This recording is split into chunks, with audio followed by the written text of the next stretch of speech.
la même taille. La vraie raison que si on met tous au même degré et on utilise un fût qui a la même capacité, eh bien on peut faire de troc sans que la douane y mette son nez à lui. Pourquoi? Parce que la douane chez vous, je rappelle que nos chais sont sous contrôle douanier et on ne paye pas le droit d'alcool tant que le whisky vieillit. C'est que lorsqu'on le sort, que la douane lui donne un âge, et pas nous, c'est un année revolu, et qu'on paye le droit d'alcool.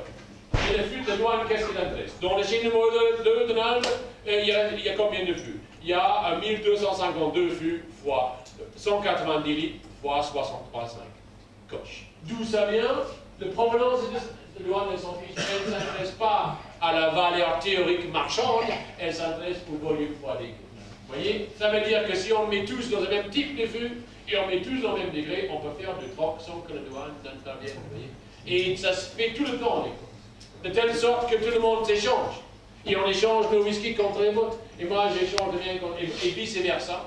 De telle sorte qu'il y a une panoplie de whisky chez les uns et chez les autres pour pouvoir faire des assemblages avec le nombre d'ingrédients maximal déjà dans les stocks. C'est un deuxième avantage. Le deuxième avantage, c'est le suivant. C'est que si jamais, par malheur, un déchet de ces prenait feu, eh bien, on perdrait tous un peu, mais personne ne perdrait l'ensemble de la rue. Et on pourrait toujours récupérer. Il y a un accord tacite, si ça devait arriver, pour récupérer du coup ce que vous aurez dispatché ailleurs pour pouvoir continuer à faire ce que vous faites. Ça veut dire que du coup, eh bien, le whisky qu'on goûte ici, d'Allioué, on a la chance, si on n'a pas de chance, de goûter, on va voir ensemble, de goûter un whisky qui a échappé à son destin de jus de blé.